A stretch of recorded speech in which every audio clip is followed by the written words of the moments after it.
ವಿಜಯನಗರ ಜಿಲ್ಲೆಯ ಕೂಡ್ಲಿಗಿಯ ಹಿರೇಮಠ ಕಲ್ಯಾಣ ಮಂಟಪದಲ್ಲಿ ಉಚಿತ ಆರೋಗ್ಯ ಶಿಬಿರವನ್ನು ಬಿ ರೆಹಮಾನ್ ಅಬ್ದುಲ್ ನಡೆಸಿದರು. ಮುಸ್ಲಿಂ ಸಮುದಾಯದ ಮುಖಂಡ ತಾಲೂಕಿನ ಎಲ್ಲಾ ಬಡ ರೋಗಿಗಳಿಗೆ ಸುಮಾರು 3,000 ರೋಗಿಗಳಿಗೆ ವರ್ಷಕ್ಕೆ ಒಮ್ಮೆ ಉಚಿತ ಆರೋಗ್ಯ ಶಿಬಿರವನ್ನು ಕೈಗೊಂಡು ಸ್ಥಳದಲ್ಲಿ ಕಣ್ಣಿನ ಪರೀಕ್ಷೆ ಹಾಗೂ ಶಸ್ತ್ರಚಿಕಿತ್ಸೆ ಬಗ್ಗೆ ಪರೀಕ್ಷೆ ನಡೆಸಲಾಯಿತು.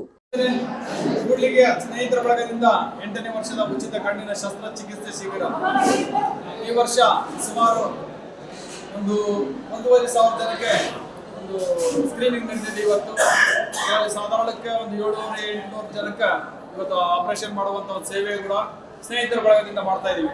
ಸ್ನೇಹಿತರ ಬಳಗದ ಉದ್ದೇಶ ಸಮಾಜ ಸೇವೆಯಿಂದಲೇ ಆತ್ಮತೃಪ್ತಿ, ದುಡ್ಡಿಂದಲ್ಲ ಅನ್ನೋ ಒಂದು ತತ್ವ ನಮ್ಮ ಸ್ನೇಹಿತರ ಬಳಗದ್ದಾಗಿರ್ತದೆ.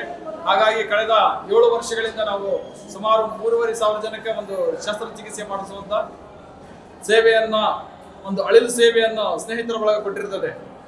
ಬಂಧುಗಳೇ, ಈ ಸಮಾಜದಲ್ಲಿ ದುಡ್ಡಿದ್ದವರಿಗೆ ಒಂದೇ ಹಾರಿ, ಆದರೆ ದುಡ್ಡಿದ್ದವರಿಗೆ ಯಾವುದೇ ಹಿರಿಯರು ಒಂದು ಮಾತಾಡಿದಾಗ ತೆಗ್ಗಿದ್ದಂತೆ ನೀರು ಹರಿತದಂತೆ. ಹಾಗಾಗಿ ನಾವು ದಿನ್ನಿಗೆ ನೀರು ಏರಿಸುವಂತ ಒಂದು ಅಳಿಲು ಒಂದು ಸೇವೆ, ಆಮೇಲೆ ಅದ್ರ ಪ್ರಯತ್ನವನ್ನು ಮಾಡ್ತಾ ಇದೀವಿ.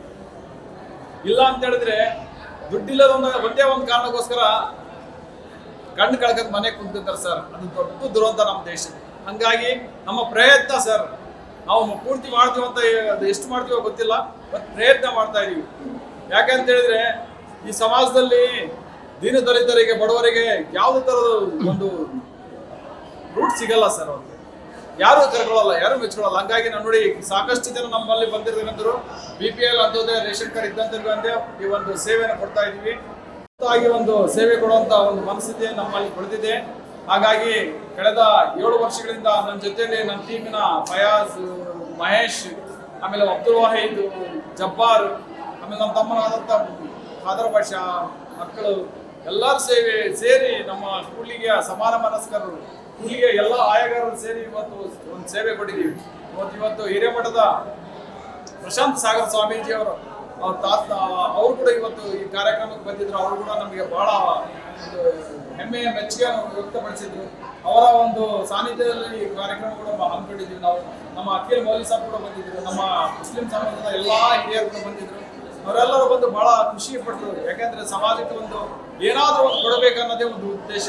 ಯಾಕಂದ್ರೆ ಎಲ್ಲರೂ ಬರೀ ಕೈಲಿಂದ ಹೋಗ್ತಾ ಇದ್ದಾರೆ, ಆದ್ರೆ ನಾವೇ ಏನೋ ಒಂದು ಮೈಲಿಗಲ್ಲಿ ಬಿಟ್ಟು ಹೋಗೋಣ ಅಂತ ನನ್ನ ಆಸೆ. ಹಾಗಾಗಿ ಈ ಒಂದು ಪ್ರಯತ್ನ ಮಾಡ್ತಾ ಇದ್ವಿ ಸರ್.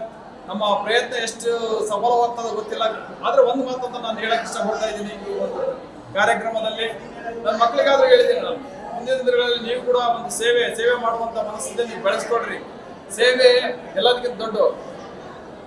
ಯಾಕೆ ಅಂತ ಹೇಳಿದ್ರೆ ಬಸವಣ್ಣವರು ಒಂದು ಮಾತು ಹೇಳಿದ್ದಾರೆ, ಸರ್ವೇ ಜನ ಸುಖಿನೋ ಭವಂತು ಅನ್ನೋ ಹಾಗೆ. ಎಲ್ಲಾ ಜನರು ನಮ್ಮವರು, ನಾವು ಭಾರತೀಯರು, ನಾವೆಲ್ಲರೂ ಒಂದೇ ಅನ್ನೋ ಒಂದು ತತ್ವದ ಮೇಲೆ ನಾವು ಈ ಒಂದು ಸೇವೆ ಕೊಡ್ತಾ ಇದ್ವಿ. ನಮ್ಮೆಲ್ಲರಿಗೂ ಪೂರ್ವಕವಾದ ಧನ್ಯವಾದಗಳು. ನಮಗೆ ಇವತ್ತು ಸಹಕರಿಸಿರುವಂತ ನನ್ನ ಮಾಧ್ಯಮ ಮಿತ್ರರಿಗೂ ಕೂಡ ಎಲ್ಲರಿಗೂ ವಂದಿಸ್ತಾ ಇದ್ದೀನಿ. ಜೈ ಹಿಂದ್, ಜೈ ಭೀಮ್, ಜೈ ಕರ್ನಾಟಕ. ವರದಿ ತಿಪ್ಪೇಸ್ವಾಮಿ, ಕೂಡ್ಲಿಗಿ.